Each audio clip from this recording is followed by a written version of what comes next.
Hi, and welcome back to episode 14, season 3 of the Canary Room. Episode 14, gosh. We started the season back in January. We're coming towards the end of July now, and the plan is to keep going right the way through until early December. Coming up on the show today, the favourite features. The Redpole Diaries never fails to disappoint in disappointing. We've got Bird of the Week. It's one of the cockbirds that we've used as part of our breeding team this year, so it's a ticked buff cock, and just before he breaks into the molt, he still looks like a stunning bird. Really does. We've got top tips. So top tips today come in courtesy of Nigel. Nigel, who contacted me in the week to say what's in the Canary Room's medicine cupboard. So top tips will be my guide really to the essential medicines that you need in the bird room. We've got a little look at the boarders from the last time that we saw them, certainly in a show cage, so we've got the boarders to see. We will look at the agats as well, as they're starting to colour up now, so we've been colour feeding the baby agats. And before we get into the show, a few thank yous. Massive thank you for the donation to the channel to Lee Westerman, to Martin Gentles, to Rob Elkin, and of course to Michael Burling. Guys, really do appreciate it. If you are able to hit the donate button, it makes a massive difference. As always, grab yourself a cuppa, sit back and enjoy the show. It's been an eventful couple of weeks in the Canary Room, but isn't it always? Since you were last with us. So last time out we looked at the end of the canary breeding season, and I'm pleased to say that the vast majority of the young that did hatch out are now beautiful fluffy little chicks. We've got some here out of the allied to white cock. And the hen being, really dutiful mother. She's been really good for me, this hen. She's bred out of the heavily variegated buff hen and the variegated yellow cock. She's reared at least half a dozen chicks. I've got 10 young out of her in total. And as we'll see a little bit later on in the show, they are starting to take on a really nice shape. Late in development, I would say, but actually that's okay with birds. Great advocate of the word of patience, and patience what's required. Birds do take time to come through, and we'll see a little bit more of that in greater depth with the boarders a little bit later on in today's show. So the blues there looks like there's a self blue as well as a variegated white, which is great. Got another self blue out of the sister to the dark buff cock, so it's the only one we've got. And too early to say what it's going to turn out like, but hopefully it's out the nest now. I haven't seen it feeding itself, so we don't count it until we see that, but hopefully, all things being well, keeping everything crossed, that will make it. The older pair have had 2 jump out the nest as well. She looks like she's trying to build up and go down again, as do the boarders. But as we hurtle towards the end of July, I'm not going to let that happen. I'm bringing the season to a close. The vast majority of the adult birds now are away in flight cages. The 3 cock birds that I've earmarked to keep for next year. So interestingly, I think they're probably 3 buff birds. So there's the dark buff cock, the variegated white buff cock, and the ticked buff cock that's fathered probably close on 25 young for me this year. They're all separated off. They're all in their own cages. and they'll molt out on their own. They have an important part to play in future years in the Canary room in developing the stud. And that doesn't mean by any stretch of the imagination that the remaining 7 cockbirds I've discarded. Nothing would be further from the truth there. What I will do, I want those birds specifically, so I'm giving them a little bit of extra TLC. But what I will do is I'll evaluate all of the cockbirds at the end of the season. So first and foremost, cocks have got to get through the molt. Then I'll look at the quality of the young that they've produced, and then I'll look at the future direction of the stud and the various different lines and what part they will play in that. Often we can be too quick to get rid of flighted birds and keeping unflighted birds, and I like to try and get a balance between the two. So I'm looking to retain around a dozen Fife Canary cockbirds for the 2021 breeding season. I know that I've got 3 that if I can get through the molt, if I can overwinter, I've got 3. So essentially I've got 9 more places, and there will be probably another 1, maybe 2 of this year's birds that I've used, cockbirds that take those places up, and that will leave between sort of 6 and 8 new places in the stud for new cocks to come in and really stake their claim. More of that as we go through into September, October, November time, and we start to really to do the absolute final selection. Those cocks are on their own. They're in single cages. I mentioned, I think, in the last episode, a bit of remodelling that is planned for the Canary room. That has started with the arrival of 4 more wire cages. We can see there'll be an unboxing at some stage, but I am not doing it today. Those cages arrived in the week. They aren't the greatest all-wire cages. There's far better quality ones out there on the market, but they were cost-effective, and for what I want to use them for, they will do the job. I'm also looking at replacing the main cage block behind me and the other cage block on that wall there that we've got the some of the young fifes and agats in, as well as replacing the block behind me here, the flight block. Now, this block behind me I've had probably for 10 years or so, made by a very, very good friend of mine, and he did a phenomenally good job, fantastically constructed.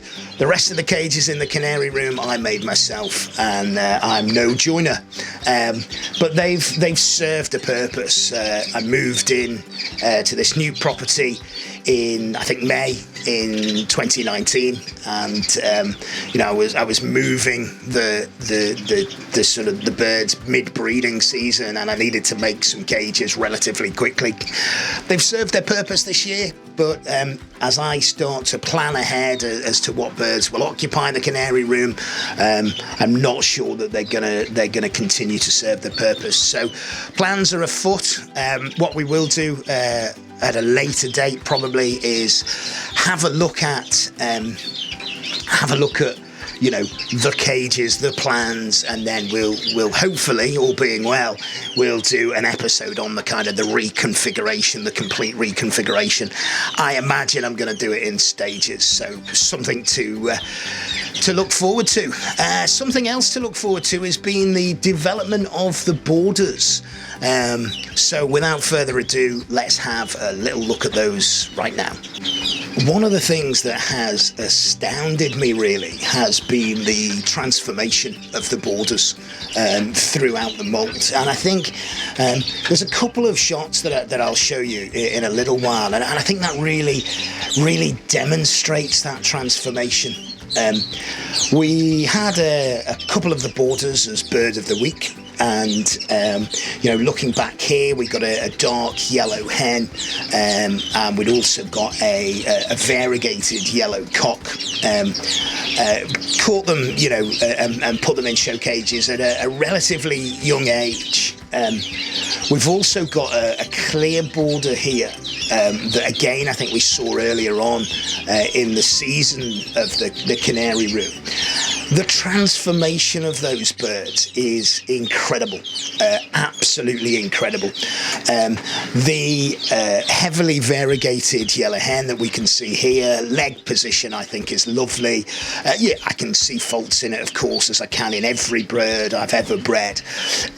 But as I look at the bird, the leg, the position, the movement, the freeness of the neck, not the biggest border in the world by any stretch of the imagination, and you know, whether it makes the show team, whether it makes the show bench or not, remains to be seen, but an absolutely beautiful bird. The clear that we can see has perhaps not showing the same leg position. It's not as up on the perches, although it can get up on the perches. But again, there's plenty of quality in this bird, plenty of things to like about it. And the heavily variegated, or rather the variegated that we can now see, the variegated yellow, has got a real good size on it for a bird. It's not the steadiest at the moment, and there hasn't been any real show training going on, so that's of little surprise. My plans for August are to make some sort of show bench to come into the Canary room, so I can start the training really in earnest over that month. So I thought you'd like to catch up with the boarders. So from previous stars of Bird of the Week, it's time for this week's Bird of the Week.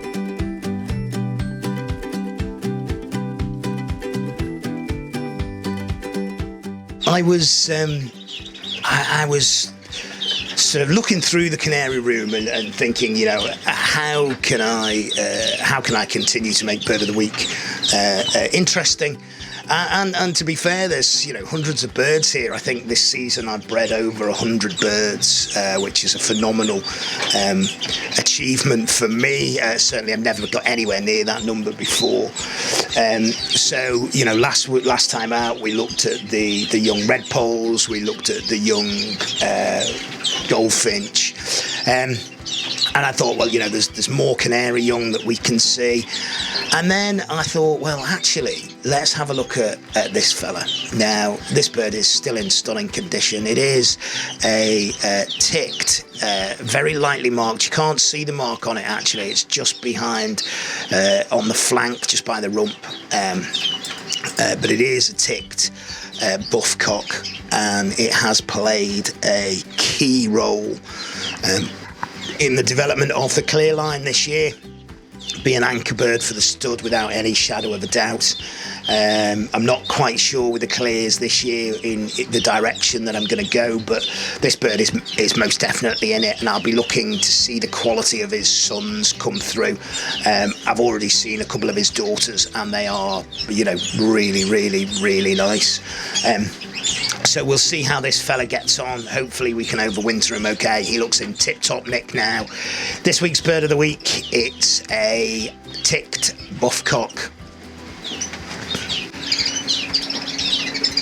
The birds are sort of still coming through in the moult. We can see here in the various different cages, young birds, you know, some variegated, some more clears and lightly variegated, and some more dark birds that are starting to come through and start to take on their adult shape. I'm really, really impressed with a number of the clear buff hens that have bred this year. So that's going to be a real challenge for us as we move forward, because we had sort of 5 clear buff hens from the old pair. We look like we've got a couple from her again this year. And there's at least half a dozen clear buff hens that have really caught my eye. I've singled them off.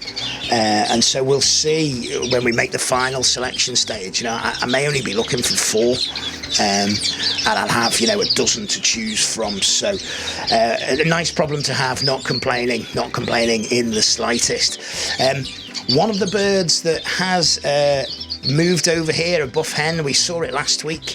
It's bred from the allied to white cock. and on the last time out, we talked about seeing some of the whites that he's bred, and we can see two of them here. So the first one up is a hen. Nice short hen, this really nice short hen, and as it's developing in age, it's developing in quality. I really like this bird. It's actually the half sister to the ticked buff cock that we've seen in Bird of the Week. So there's a temptation to put them together for next year. We'll see. You know, that's still a long way off. The second bird that we've got is a variegated white cock. And what I can start to see with this bird is the back feather is starting to come through. Which is really encouraging to see. So it's starting to take on its adult shape, which is always a sort of exciting time to see the birds develop. So there's a couple of our whites. We've still got a few more to come away. So as things stand, I think we've got 5 visual white young this year. Which I'm really happy with, and that will stand us in good stead for next season. Well, it's the part of the show that what can we say, drives me insane. It's the Redpole Diaries.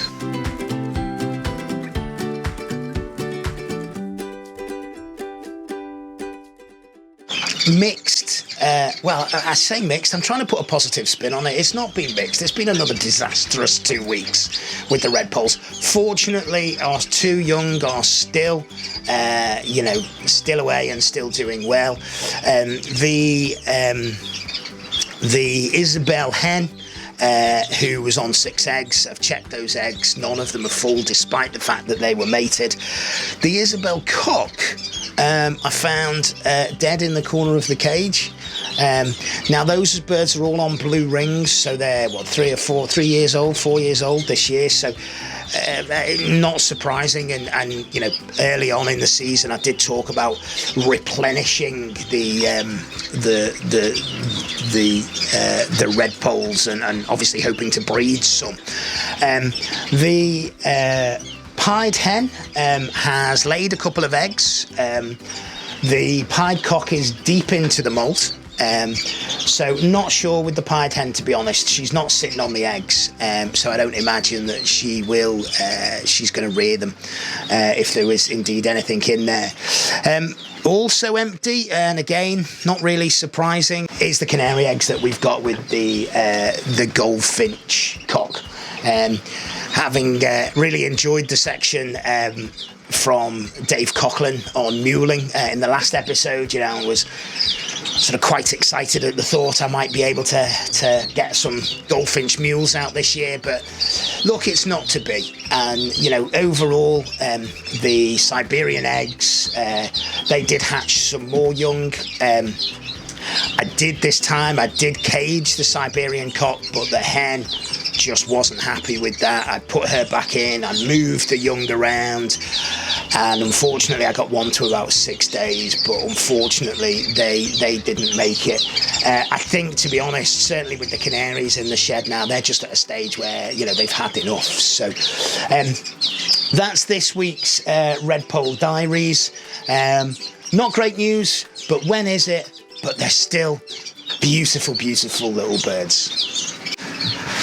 The mule section from Dave Coughlin last time out, just really emphasises to me the benefit of everybody getting in touch with me and getting in touch with the show, and actually this week's top tips is some more ideas from one of our viewers. It's a gentleman called Nigel who contacted me and asked me, what are my essential birdroom sort of medications. So without further ado, it's time for this week's top tips.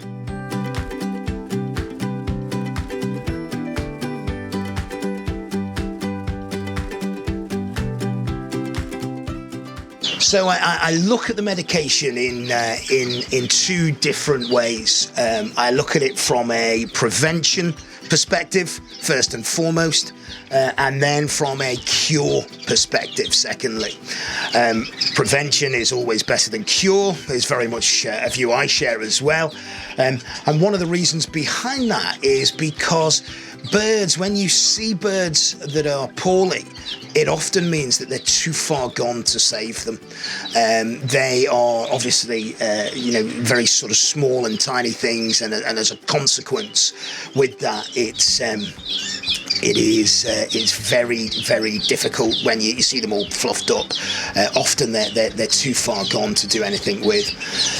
So prevention-wise for me, well, I have a routine that I run in the Canary room.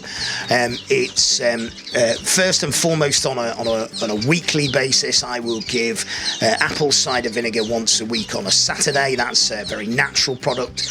I give AV Gold Advance twice weekly on a Tuesday and on a Thursday, and I give that all year round. So that's a general conditioner just to try and keep birds happy. In terms of then prevention / cure, I've got a couple of products, both of which are from Pantex. The first one is grog. Grog I've been using for some time now, a number of years. I mix that in the egg food, and that's to help keep and prevent black spot in the birds. And then the second thing that I use is a product called Panacox, which is similar active ingredients to Baycox. Now, I use that both from a sort of prevention perspective. So the old hens, the old canary hens, I've put them on a dose of it for 2 days. This is the second day. The goldfinches are on it as well, with the idea being that as they go into the molt, what I don't want is them to have any underlying health conditions. So it is really preventionary in that respect. I have also used it as a cure.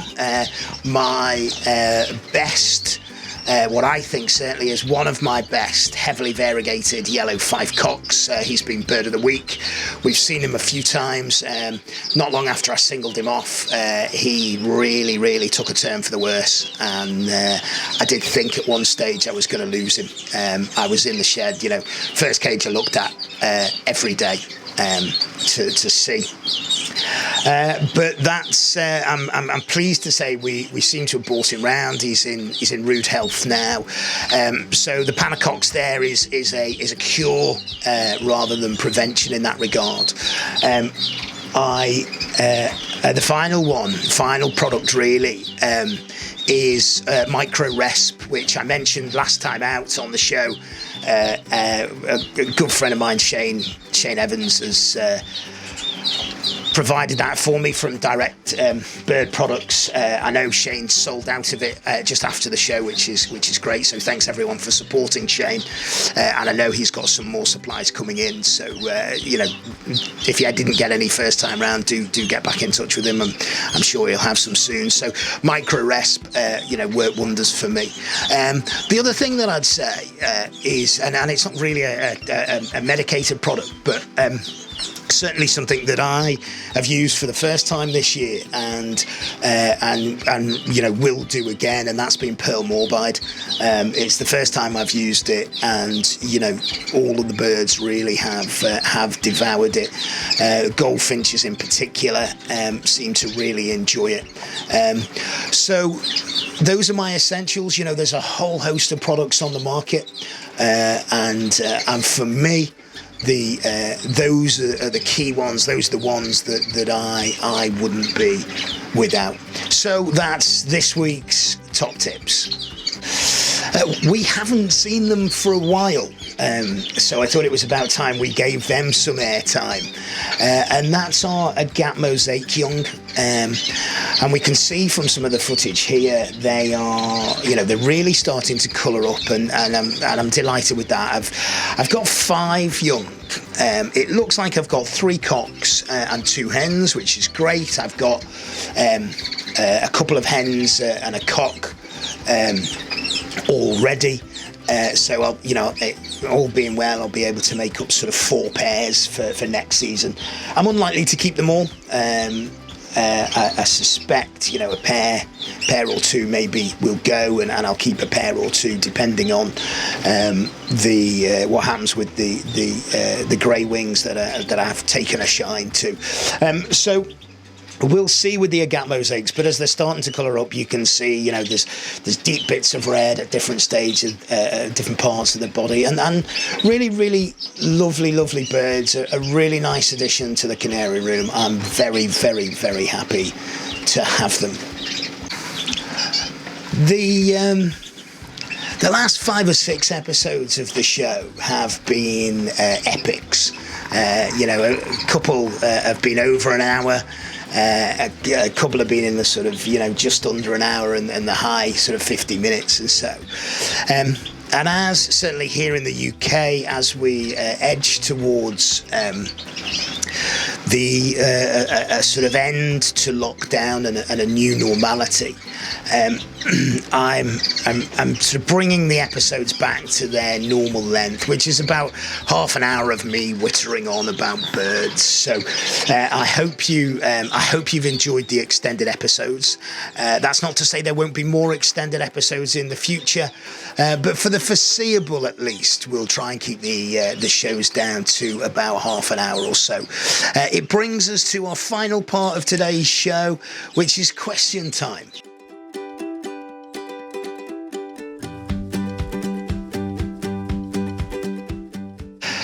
So this week's question has come in from a couple of different people, actually. Debbie Stout was one. Hi, Debbie. Debbie always has kind words to say about the show, and that's very much appreciated, and shares the content a lot with her Facebook page, which again, Debbie, is very much appreciated, so thank you. It's to do with the catching of birds. And how do I catch my birds? And I do that in a number of different ways. So when it comes to the British finches in the flight cages, or any that happen to escape into the Canary Room, I use nets. And I've got, as we can see here, I've got a couple of different nets, which sort of reduce the stress of catching. It can be quite stressful for the birds, so you have to, key is to be confident but not be heavy-handed. Ideally, what you want, and we'll see it here with this cockbird, is you'll want a bird just to run into the cage. So you'll want to put a cage on, and you'll want the bird to just sort of hop into it. Occasionally, I'll use my little white encouraging stick, just to sort of move them in without touching the bird, but to move them into the cage. There are occasions, and particularly when the birds are just getting used to the cage and this part of training, where they do need to be caught. What I do in those situations is I'll always make sure that I've made the cage as small as possible in the first instances. So if it's a double breeder or a treble breeder, what I'll do is I'll put a divider in the first instance to sort of, close off the section of where I want to catch the bird. And then what I'll try and do is catch the bird as quickly as possible. Not always easily done, but I'll try and catch it as quickly as possible. Most of the time it's to the front of the cage, so it's actually on the cage wire. Key thing is, make the space as small as possible, so the bird, isn't flying around and stressing out unnecessarily. Next thing is to do it with confidence, but it's all about a gentle touch here. Just the one question on this week's question time. Thanks for sending it in. That's all we've got time for on the show today. I do hope you've enjoyed it. If you have, hit thumbs up. If you haven't already, hit subscribe to the channel. And if you are able to in any way, shape or form, please hit the donate button in the top right hand corner of our YouTube channel. In August we will be out on the road, all things being well, so we've got a couple of episodes scheduled to film in August, but we will be back in the Canary Room as well. Until next time, everyone, take care.